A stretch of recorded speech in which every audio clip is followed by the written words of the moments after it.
Hello everyone, hope you are fine and taking good care of yourself. Now I begin the second part of the chapter, The Best Christmas Present in the World. But before I start, I would like to tell you about what we read in video part first.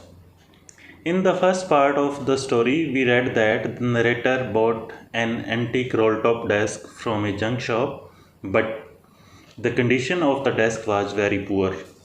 While repairing, he saw a secret drawer and found a letter there. Now, let's start the second part of the story. Dearest Connie, I write to you in a much happier frame of mind because something wonderful had just happened that I must tell you about that. Frame of mind. Underline the word frame of mind. It means a particular mood that influences one's attitude or behavior.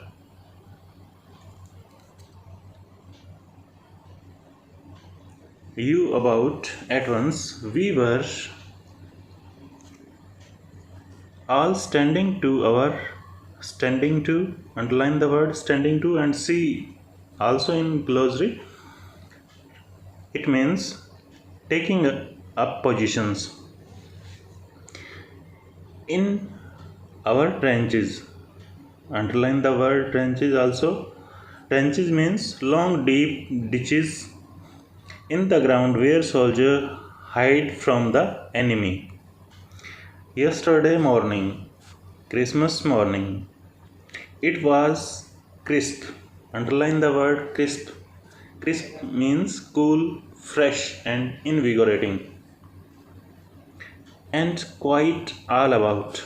As beautiful as a morning as I have ever seen, as cold and frosty. Frosty means very cold, with frost forming on surface, as a Christmas morning should be. The letter begins with an informal and friendly salutation to someone named Connie. Jim reveals that he is writing in a very happy mood and he is about to share something great that he had experienced. He tells her about the day when all of them were in their positions in trenches. It was Christmas Day. The weather was cool and noiseless, which made the morning, as he described, one of the beautiful mornings he had ever experienced. There was frost all around, just like it should be on a Christmas morning. I should like to be able to tell you that we began it, but the truth, I am ashamed to say, is the Fritz. Fritz. Underline the word Fritz. Fritz means Fritz is a common German name. So author uses Fritz here for German soldiers. Begin it. First someone saw white flag. Underline the word white flag. White flag is used as a symbol of surrender, truce, or a desire to negotiate. Waving from the trenches opposite. Then they were calling out us from across no man's land. Underline the word no man's land. No man's land is an area of land between the borders of two countries or between two armies during the war and which is not controlled by either. Happy Christmas, Tommy. Underline the word Tommy. Tommy is a common English name and used here to refer to the British soldier. Happy Christmas. When we had got over the surprise, some of us shouted back, "Same to you, Fritz, same to you." I thought that would be that. That would be that. Underline the phrase that would be that. It means that was all or that was the end of the matter. We all did, but then suddenly one of them was up there in his grey greatcoat and waving a white flag. Don't shoot, lads. Lads means boys. Someone shouted, and no one did. Then there was another Fritz up on the parapet. Parapet, underline the word parapet, it means a protective wall or earth defense along the top of a trench. And another, keep your heads down, I told the man, it's a trick. But it wasn't. He expresses how much he wants to tell Connie that it was the German soldiers who began it.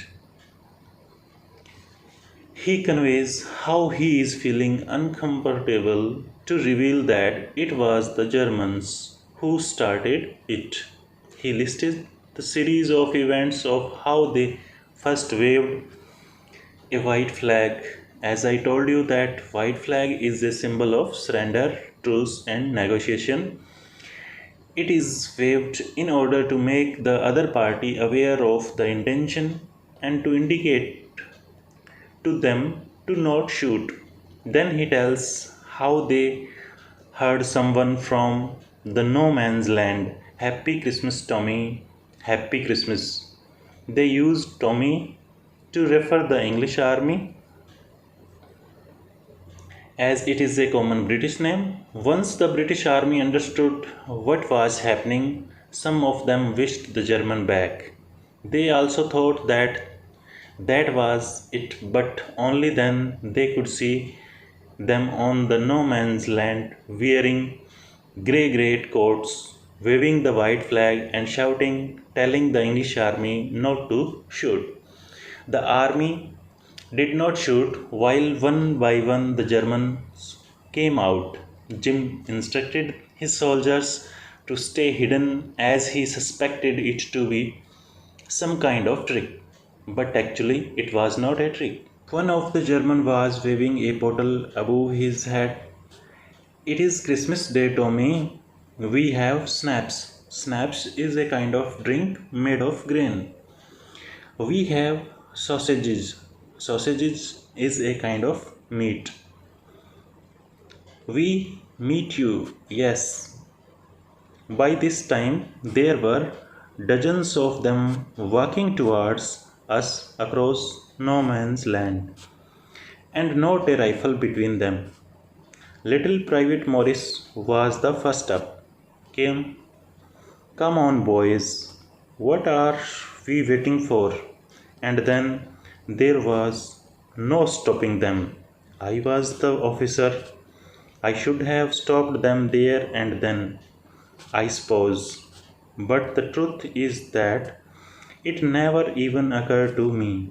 I should, all along their line and ours. I could see men walking slowly towards one another, grey coats, khaki coats meeting in the middle, and I was one of them. I was part of this. In the middle of the war, we were making peace. One of the German was swaying a bottle over his head at no man's land while shouting that it's Christmas and they should celebrate. He invited the British soldier over and told them that they have their special snaps and sausages as well. In no time, they could see a lot of Germans walking and roaming on the no man's land without their guns. The first one to get out of the trench from the English army was Little Private Morris. Next, everyone followed, and in the word of Jim, there was no stopping them. Jim mentions how he was feeling that He should have stopped them, as he was their officer, but he also confesses that in that moment it did not even occur to him to stop them from celebrating, from making peace. At that moment, all he could see were men in grey and khaki coats walking towards each other to meet in the center of the land. He mentioned that even he was a part of this and how they were making peace in the midst of a war between two nations. You cannot imagine, dearest Connie, my feelings as I looked into the eyes of Fritz officer who approached. Approached means came. Me, hand outstretched. Outstretched means stretching, stretched arms or open arms. Hans Wolf, he said, gripping my hand warmly and holding it. I am from Düsseldorf. Düsseldorf is a place in Germany. I play the cello. Cello, underline the word cello, is a musical instrument like a large violin. I play the cello in the orchestra. Happy Christmas. Captain Jim McPherson, I replied. And Happy Christmas to you too. I am a school teacher in Dorset in the west of England. Dorset is also a place in west of England.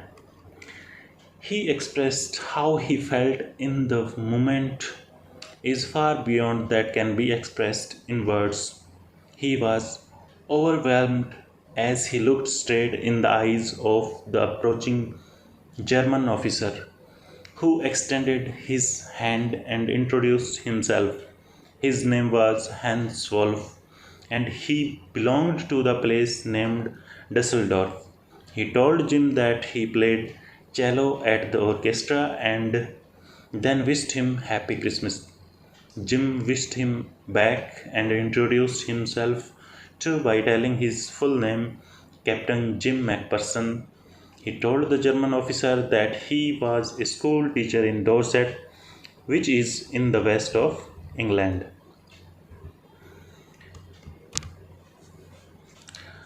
Oh, Dorset, he smiled. I know this place. I know it very well. We shared my rum ration. Rum is a kind of drink, and his excellent sausages. And we talked, Connie. How we talked. He spoke almost perfect English. But it turned out that he had never set foot in Dorset, never even been to England. He had learned all he knew of England from school and from reading books in English. His favorite writer was Thomas Hardy, and his favorite book, Far from the Madding Crowd. So, out there in no man's land, we talked of Bathsheba, Gabriel Oak, and Sergeant Troy, and Dorset. Bathsheba, Gabriel Oak, Sergeants are characters from books Far from the Madding Crowd. He had a wife and one son, born just 6 months ago. As I looked about me, there were huddles of khakis and grey everywhere. Huddles means crowd together. All over no man's land, smoking, laughing, talking, drinking, eating. Hans Wolf and I shared what was left of your wonderful Christmas cake, Connie. He thought the marzipan was the best he had ever tasted. Underline the word marzipan. Marzipan, you can see in the glossary, a sweet covering on a cake made from sugar, eggs, and almonds. I agreed. We agreed about everything, and he was my enemy. There never was a Christmas party like it, Connie. Hence expressed delightfulness upon hearing about Dorset. He revealed that he knows the place quite well, but it turned out that he had never visited this place or any other place in England. He knew so much about England and all from school or English book that he read. Jim mentioned how they shared his quota of rum and hens sausages. Jim excitement about their conversation was clear from the letter. He revealed that they talked about Hans' favorite author Thomas Hardy and his book Far from the Madding Crowd. He told Connie how they talked about the characters of the book like Bathsheba, Gabriel Oak, and Sergeant Troy. They talked about each other's family. Hans too was married and a 6 month old son. They even shared the leftover cake that Jim's wife had made. Hans loved the marzipan and expressed it was the best he ever had. Jim was one of the same opinion. Jim mentions how they both agreed on everything despite being each other's enemy. He tells how he looked at no man's land and could see men in grey and khaki enjoying themselves. They were smoking, eating, laughing, drinking, and most of all, celebrating. Jim mentions how it was a very unique Christmas party. Then someone, I don't know who, brought out a football.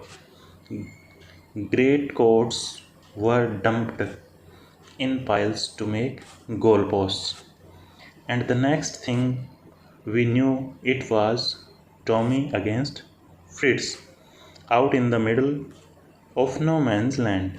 Hans, Wolf, and I looked on and cheered, clapping our hands and stamping our feet to keep out the cold as much as anything. There was a moment when I noticed our breaths mingling. Underline the word mingling. Mingling means mixing in the air between us. He was he saw it too and smiled. Jim McPherson, he said after a while, I think this is how we should resolve this war. A football match. No, no one dies in a football match.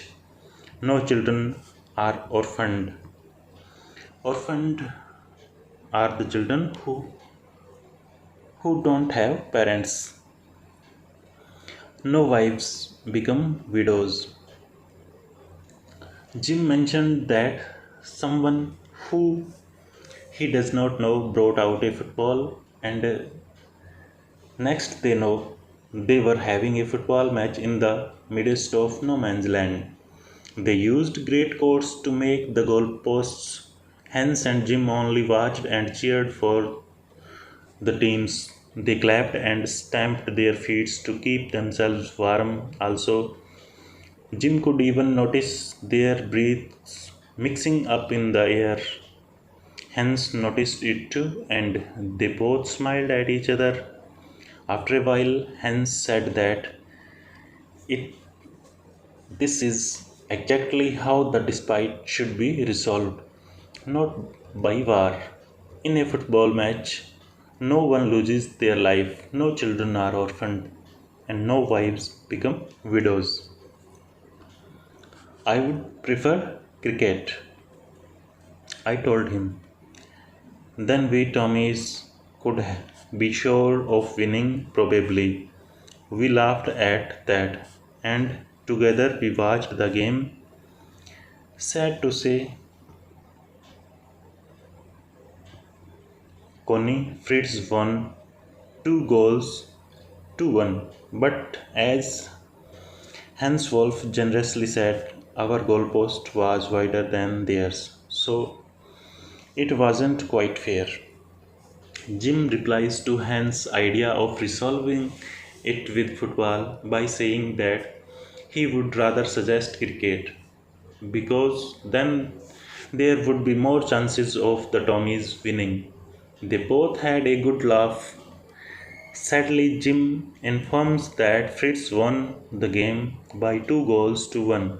Hence, generous as he was, remarked that it was because their goal was wider than that of the Tommies, which was a bit unfair. The time came, and all soon, when the game was finished, and the snaps, and the rum, and the sausages had long since run out. Run out means finished, and we knew it was all over. I wished Hans well and told him I hoped he would see his family again soon, that the fighting would be end and we could all go home. The, they ran out of rum, snaps, and sausages. The game was finished sooner than they realized. It all came to an end. Jim gave Hans his best wishes and conveyed how he hoped for things to end soon and they would all go home and reunite with their families. I think that is what every soldier wants on both sides. Hans Wolf said, "Take care, Jim McPherson. I shall never forget this moment, nor you." He saluted and walked away from me slowly, unwillingly. I left. He turned to wave just once and then became one of the hundreds of grey coated men drifting back towards their trenches. Hans replied by saying that reuniting with their families and for things to end well is something that every soldier wants. He then wishes Jim well and expresses that he shall always remember that day, and so shall Jim. Hans went away after saluting in a slow pace and turned back only once to wave. Jim felt as if Hans was walking unwillingly, but soon he was one of the grey coated men who moved back to their trenches. That night, back in our dugouts, underline the word dugouts, it means a shelter for soldier made by digging a hole in the ground and covering it. We heard them singing a carol and singing it quite beautifully. It was Still Night, Silent Night. Our boys gave them a rousing course of Wild Shepherd Watchet. We exchanged carols for a while, and when we all fell silent, we had our time of peace and goodwill, a time I will treasure as long as I live. As soon as they went back to their dugouts, they could hear the Germans singing a carol very melodiously. They sang Still Night or the Silent Night. Then the Tommies sang While Shepherd Watched. Just like this, they exchanged carols that night, and after a while, they were all silent. Jim calls it the time of peace and goodwill and says how he will cherish it forever. Dearest Connie, by Christmas time next year, this war will be nothing but a distant and terrible memory. I know from all that happened today how much both armies long for peace. We shall be together again soon. I am sure of it. Your loving Jim. After telling her about the amazing Christmas night, Jim tells Connie that things will settle soon and by next Christmas the war would just be a distant memory.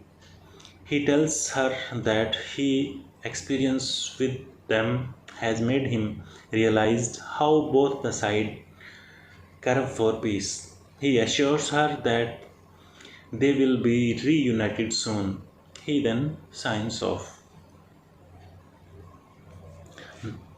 Now it's time for comprehension check.